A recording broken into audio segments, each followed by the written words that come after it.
recientes, las últimas normas ambientales, ley de cambio climático, humedales urbanos, ley REP, ¿verdad? Impuestos verdes, etcétera, están en un estado incipiente donde recién van a comenzar a proliferar los primeros problemas jurídicos.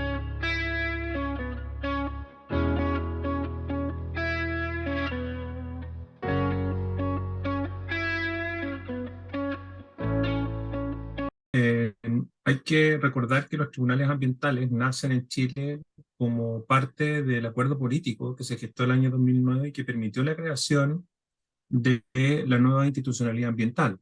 ¿Mm? En su oportunidad, los tribunales ambientales fueron concebidos como una suerte de contrapeso a las potestades exorbitantes de la Superintendencia del Medio Ambiente. Sin embargo, con el correr del tiempo, yo creo que los tribunales ambientales han tenido o han asumido un papel que sobrepasa a aquellos que originalmente fueron previstos por el legislador.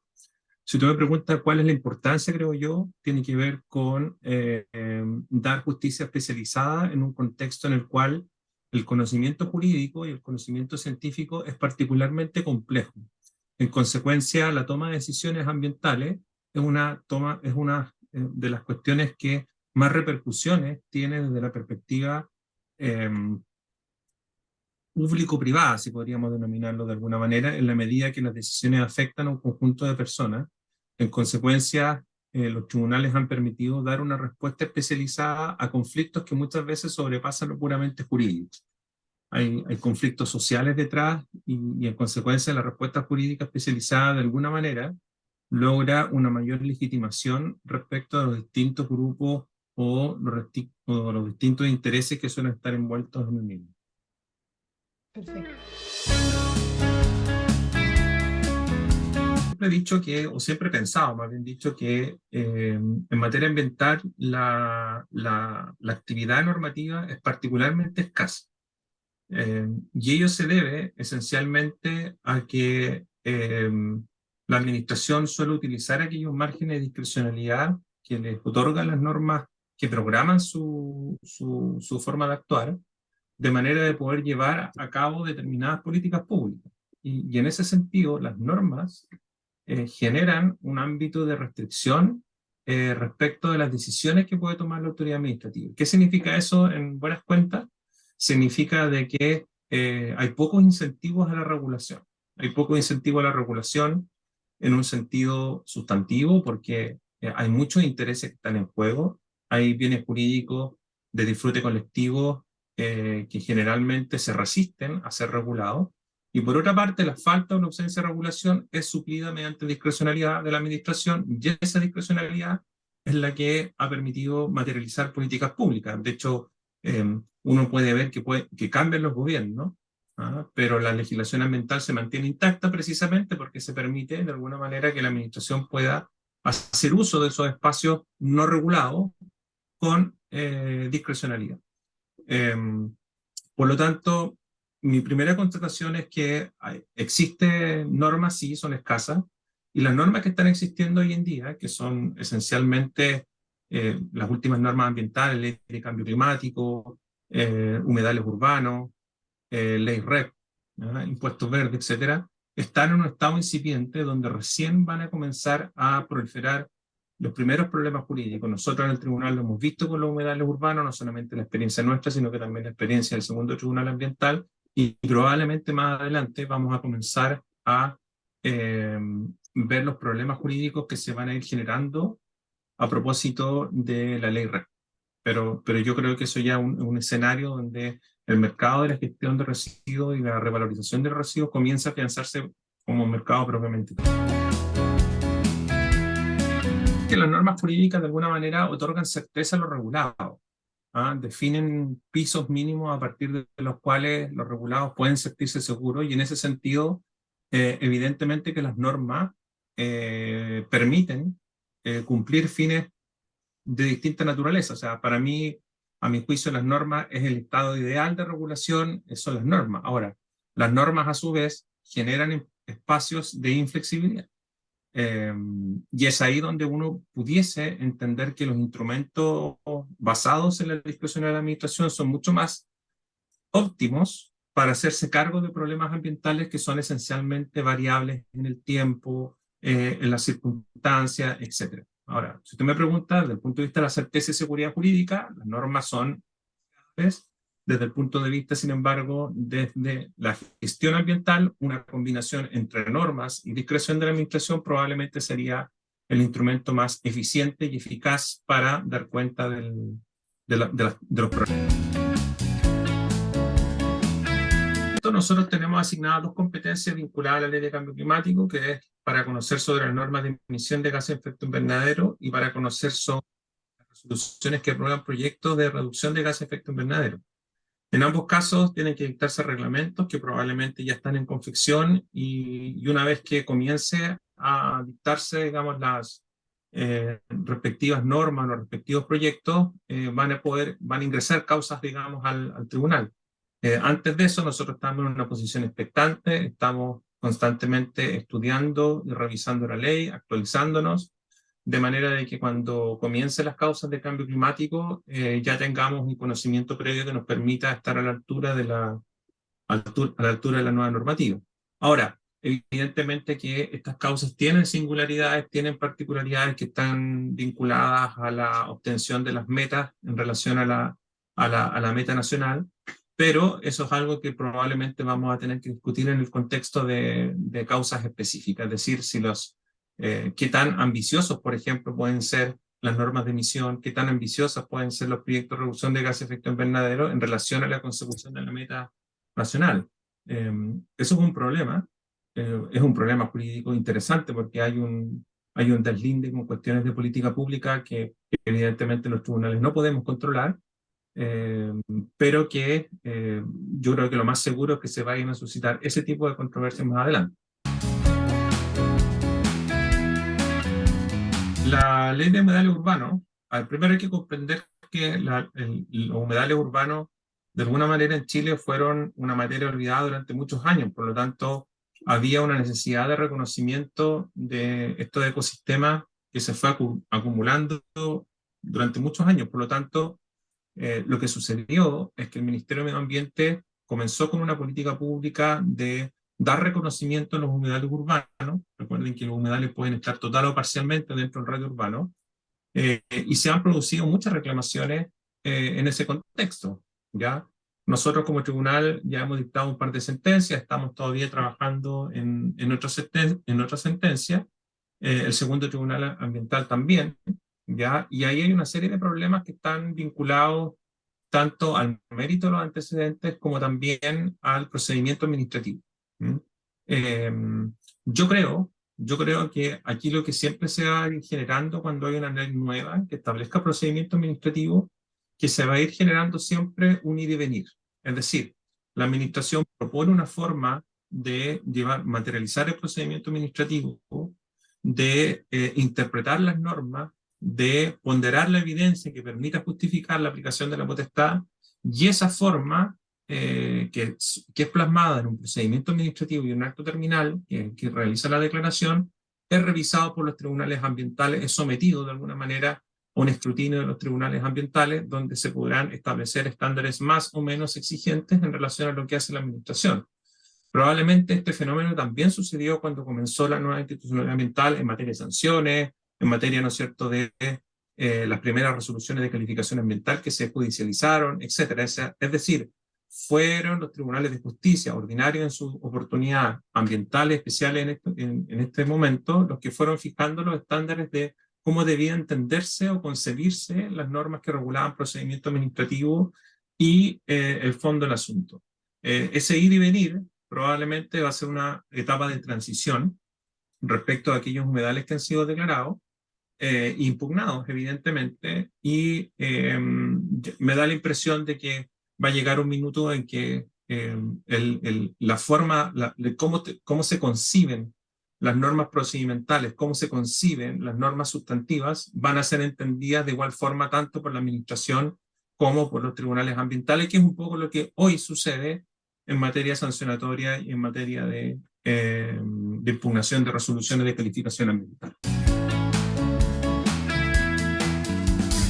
directamente no tiene asignado ningún rol educativo, ¿verdad? Eso es una función que le corresponde más bien a la propia administración, pero siempre uno podría tener, uno podría adjudicarle de manera indirecta algunos fines que son propios de política pública, ¿ah? Que no es el rol del tribunal, sino más bien que están vinculados a las decisiones de los tribunales.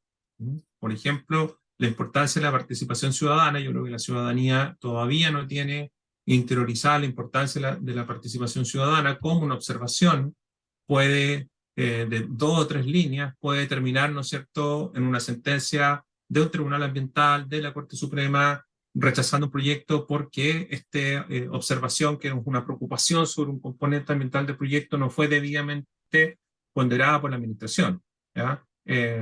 Eso evidentemente que es muy importante que la ciudadanía lo sepa. Ahora, nosotros como tribunal, evidentemente que estamos preocupados en realizar algunas acciones que tiendan a dar a conocer cuál es la función y la labor que realizan los tribunales ambientales, ¿ya?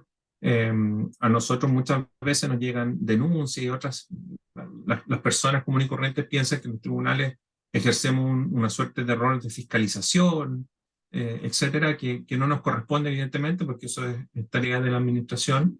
Y ese es un rol, yo creo que es fundamental que tengamos que cumplir nosotros de alguna manera, porque yo entiendo cuando una persona tiene un problema ambiental y va al tribunal y el tribunal le dice, mire, sabe que tiene que ir a otro servicio público, se genera una situación de indefensión, de desamparo, de poca atención, etcétera. Y yo creo que ahí es donde el tribunal quizás pudiese jugar un rol más bien de educar cuáles son las funciones del tribunal, para qué sirve el tribunal, cuál es el objetivo del tribunal, ¿ya? Y entender, digamos, que el saber para qué funciona el tribunal, uno no lo puede, no, es inescindible, es inseparable de saber que hay una superintendencia del medio ambiente, que hay un ministerio del medio ambiente, que hay un servicio de evaluación ambiental, etcétera. O sea, nosotros en particular hemos aplicado algunos métodos alternativos en el contexto de la demanda de reparación por daño ambiental, que es una de nuestras grandes competencias, porque tenemos algunos recaudos legales que garantizan que el acuerdo que se arribe va a permitir una efectiva reparación del medio ambiente. El artículo 44 de la ley 20.600 establece lo que se denomina la indemnidad de la acción de reparación por daño ambiental, lo que significa, en términos concretos, que cualquier acuerdo que se arribe entre las partes acerca de la acción de reparación por daño ambiental no puede en ningún caso eximir al autor del daño de adoptar medidas de reparación. Es decir, si hay un demandante y un demandado que arriban un acuerdo, el tribunal tiene que cautelar que en ese acuerdo se adopten medidas de reparación, ¿ya? En ese contexto, evidentemente que el acuerdo facilita de alguna manera que la reparación sea antes de la sentencia. Segundo, de que se pacte y se establezca un mecanismo de reparación que favorezca el cumplimiento, ¿ah? Y tercero, se garantiza además que el tribunal va a cautelar, por lo tanto va a revisar desde el punto de vista jurídico, desde el punto de vista científico, que esas medidas de reparación sean proporcionales, sean idóneas. Nosotros promovemos a demanda de reparación por daño ambiental. Sin embargo, la actitud que ha tenido el tribunal respecto de los acuerdos en materia de reclamación ha sido más bien negativa. Nosotros no creemos hasta el momento, o el tribunal no cree hasta el momento, de que los acuerdos sean en materia de reclamación, donde lo que se disputa es la legalidad de un acto, puedan ser susceptibles de ser acordadas. Es decir, yo en lo particular, y esta es una opinión ya como académico, más como ministro, yo no creo que la legalidad pueda ser eh, construida a través del consenso. Partamos de la base de que la Corte Suprema, a través de la tercera sala, tiene de alguna manera o ha ejercido de alguna manera un rol de uniformidad respecto a las sentencias que dictamos los 3 tribunales ambientales. Si bien es cierto, la independencia de cada tribunal le permite fallar conforme a derecho o conforme se estima derecho, hay una sala especializada que de alguna manera va indicando cuáles son los criterios que efectivamente se aceptan o no se aceptan cuando resolvemos los casos, ¿no? Por lo tanto, acerca de la posibilidad de informar los criterios de nuestros tribunales ambientales, creo que la tercera sala ha ido caminando en ese sentido. Uno muchas veces no está de acuerdo con las decisiones de la tercera sala, no solamente en el caso de uno, sino que yo lo veo también desde el punto de vista académico y muchas veces no estoy de acuerdo, pero hay un esfuerzo consciente, deliberado, de uniformar la interpretación de las normas que aplican los tribunales ambientales cuando deciden los casos. Ahora, el otro fenómeno que también se ha producido es la cita jurisprudencial cruzada. Si nosotros revisamos hoy día, por ejemplo, las sentencias del primer tribunal, del segundo y del tercero, probablemente vamos a encontrar muchas citas cruzadas del segundo al tercero, del tercero al segundo, del primero al tercero, del segundo al primero, y así sucesivamente. Por lo tanto, también se ha ido generando ahí una suerte de mirada horizontal respecto de qué están resolviendo los tribunales ambientales. Ahora, eh, de que es deseable, yo creo que evidentemente cualquier titular de proyecto, cualquier regulado, va a estimar que es deseable de que los tres tribunales funcionen con criterios más o menos uniformes, de manera tal de que la laxitud o no laxitud de interpretación de una norma ambiental no sea un criterio el día de mañana para instalar un proyecto, por ejemplo, o para elegir un tribunal. Hay muchas de las competencias del artículo 17, como usted sabe, ¿no es cierto?, que cualquiera de los tres tribunales ambientales es competente para conocer. Por ejemplo, ¿no es cierto?, la impugnación de una norma de emisión o la norma de una calidad primaria. ¿Mm? Eh, Evidentemente que la idea es que se llegue a una forma de entender el derecho y la aplicación del derecho de manera de que el cuán exigente puede ser uno u otro tribunal no sea el motivo para elegir el tribunal. Igual tuvimos un caso parecido que fue en el invierno a propósito de las medidas cautelares, donde también se ponderaron estos distintos bienes en juego. Ahora, hay que tener claro de que el que realiza siempre la ponderación primaria en este tipo de cosas no son los tribunales, es la administración, ¿ya? Ellos son los que tienen están dotados de esta capacidad, eh, o más bien dicho, dotados de este poder de generar una política pública donde entiendan cuál, en el caso concreto, es el bien jurídico más preciado desde el punto de vista de las políticas públicas que se quieran llevar a cabo, ¿ya? Eh, por lo tanto, esa función de ponderación no es una función que debiese realizar el tribunal en todos los casos que se someten a decisión del tribunal, ¿ya? Donde uno hace, de alguna manera, esta ponderación. Uno lo ha hecho, esta ponderación, o debería hacerlo en materia de medidas cautelares. Porque en materia de medidas cautelares, cuando tienes que realizar una ponderación acerca de cuál es el óptimo social, si mantener una actividad sacrificando el medio ambiente o suspender la actividad sacrificando, digamos, protegiendo el medio ambiente y sacrificando los bienes económicos que están detrás, es ahí donde el tribunal está llamado efectivamente a hacer una ponderación, pero es una situación que es bastante excepcional y además es en un caso concreto específico, ¿ya? En lo demás, es siempre la administración la que le corresponde hacer ese ejercicio entre, bueno, cuáles son los bienes jurídicos que están en tensión, que están en disputa y qué privilegio en un caso concreto.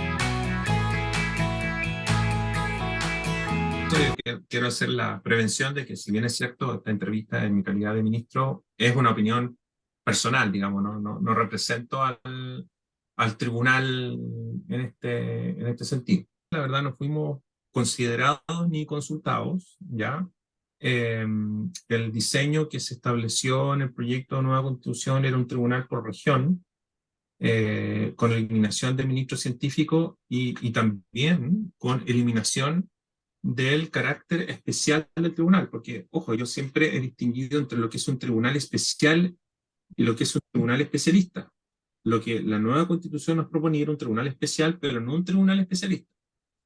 ¿Y por qué? Porque permitía de que, primero, los jueces científicos quedaban fuera, de la nueva conformación de los tribunales ambientales.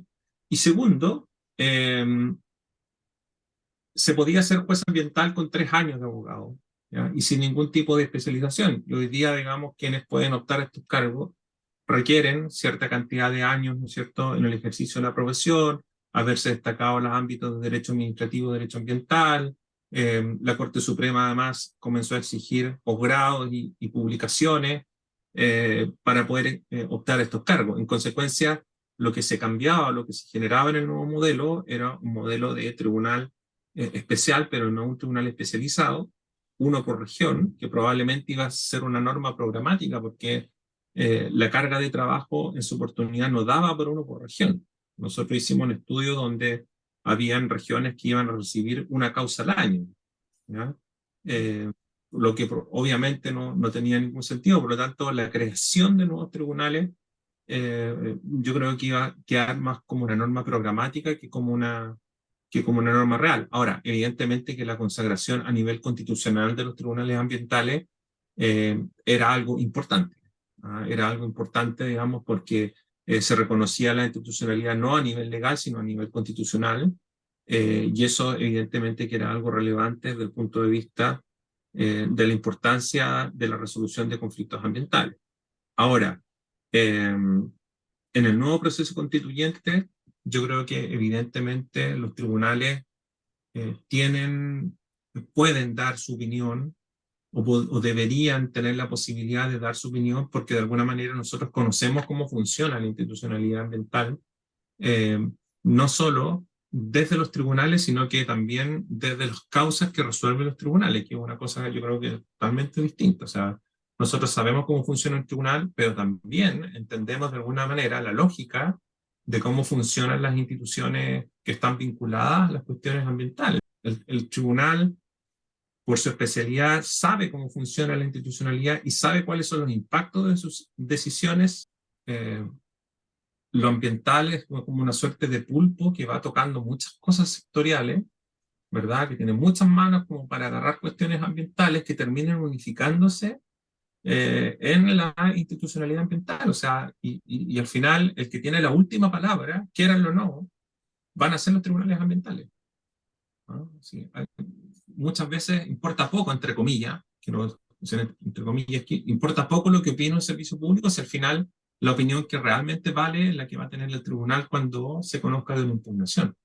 Y eso, creo yo, hace que los tribunales de alguna manera tengan una importancia fundamental, que desoírlos creo que sería un error nuevamente en el contexto de la nueva constitución.